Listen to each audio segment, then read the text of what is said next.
Well, there's that list again. Here we are again. What was your initial reaction when you look at that list?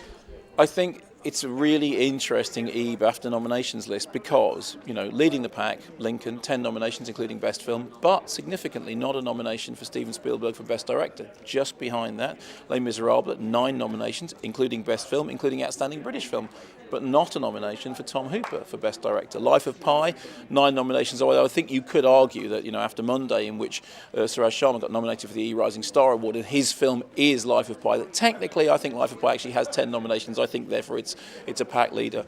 All the attention was on Bond to see how Skyfall did. Didn't get nominated in the Best Film category, but did get nominated for Outstanding British Film.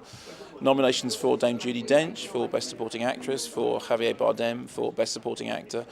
And I think that Skyfall probably will win something. The big question now is whether or not Skyfall will be recognised at the Oscar nominations, which unusually are right after the BAFTA nominations this year. I mean, today it's BAFTAs, tomorrow it's Oscars. Yeah, it's pretty crazy, isn't it? All is. these lists being flown at us at the same time.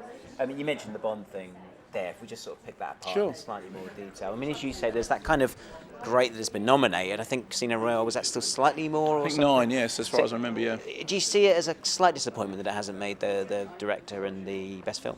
Well, I mean, Skyfall was one of my favourite films of the year. I loved it. I thought Sam Mendes did a fantastic job reinventing the Bond franchise. I think 8 nominations is very significant, and they are, big categories. Personally, of course, I would have loved to have seen it in the Best Film category. It's interesting that, Bond has always had to fight to be recognised at awards ceremonies, and BAFTA has been actually a lot better than the Oscars in doing that. Recently Timothy Dalton was calling for the Oscars to finally stand up and recognise Bond, and this year at the Oscars we are going to have a Bond tribute. But is that their way of saying, well, you can have a tribute, but you can't have the nominations? We wait to see. I mean, obviously, I would love to have seen Skyfall in Best Film, but it's such a tightly contested category this year. I think one of the really interesting things about the ceremony this year is that there isn't one outstanding pack leader. I think you could well end up with a ceremony in which you have one film wins Best Film, something else wins Best Director, something else wins Best Actor. It could be spread across a number of films. And actually, I think that's quite a good thing because it means that the ceremony is more interesting. Yeah, I thought that when I looked at the list as well. Yeah. There isn't that one that we always assume is going to... There's no Titanic. I mean, that's the thing. There's no Titanic factor, which is always a good thing. I mean, the worst thing is to go into an awards ceremony thinking, oh, well, okay, we already know. I mean, even in the categories that some people had thought would be easy to call, for example, Best Actor, Daniel Day-Lewis. For ages, everyone's been saying, well, Daniel Day-Lewis is going to walk it for Lincoln. Of course he is. He is Lincoln. Yeah, well, he's up against Hugh Jackman in Les Miserables. Hugh Jackman, doing all his own singing on set, which is one of the ideas that some people had to make the film more vibrant, actually get the people to do it on set.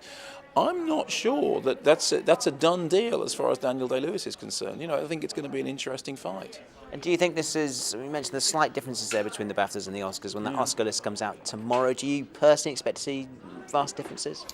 I think what's really interesting this year is because the BAFTA nominations today, Oscars tomorrow, the world press will compare and contrast, perhaps more so than they have done in the past.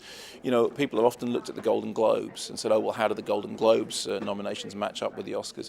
Because of this strange coincidence in which there is, 48 hours, you have the 2 sets of nominations, I think people will be comparing and contrasting them. I think from BAFTA's point of view, that's interesting on one level because it means that it increases BAFTA's standing internationally, which is important. On the other level, I think it is very important to remember that BAFTAs exist in and of themselves.